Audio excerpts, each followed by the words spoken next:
L'info écho avec Capital.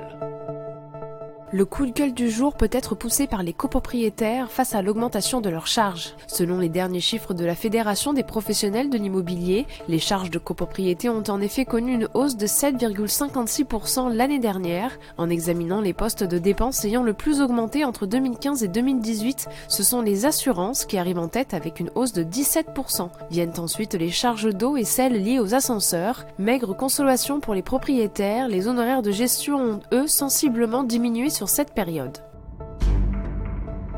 L'info pratique Capital. Quel amateur de cuisine ne rêve pas de posséder un Thermomix pour préparer de bons petits plats? Si leur prix élevé vous freine, les nouveaux robots chauffants de Lidl et d'Intermarché, vendus 3 fois moins cher, valent-ils le coup? Début décembre, le discounter allemand a ressorti son Monsieur Connect qui avait déjà affolé les clients en juin dernier. Hier, c'est le DigiCook d'Intermarché qui est arrivé dans les rayons. Fonctionnalité, nombre de recettes, ergonomie, solidité, Capital.fr a comparé les performances de ces deux appareils face au Thermomix TM6. Retrouvez les résultats de notre test en détail sur notre site. Le chiffre du jour, 5 300 €, c'est la rémunération nette que recevait Jean-Paul Delevoye tous les mois de la part d'un think tank tout en étant haut commissaire aux retraites. Un jour après les révélations du Parisien sur ses liens avec le monde de l'assurance, Jean-Paul Delevoye a préféré éviter toute autre controverse en démissionnant cette fois-ci de son poste de président du club de réflexion Parallax.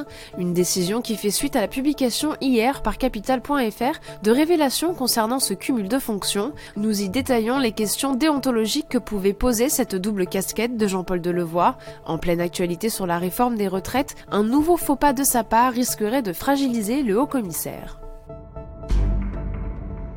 On termine avec le nouveau revers subi par le couple Balkany. Leur banque historique, la BNP Paribas, ne veut plus d'eux comme clients. Cela faisait pourtant 30 ans que la banque hébergeait les comptes des deux époux. Mais le pire, selon Isabelle Balkany, c'est qu'aucune autre banque ne semble vouloir les récupérer comme clients. Les époux ont donc fait appel à la Banque de France pour qu'elle leur trouve un établissement bancaire qui veuille bien les accepter. La BNP a également averti le parti politique des édiles de Levallois qu'elle comptait fermer son compte. Le parti a donc lui aussi fait appel à la Banque de France. Contacté par Capital.fr, BNP Paribas a refusé de commenter ces informations. C'était l'info écho avec Capital.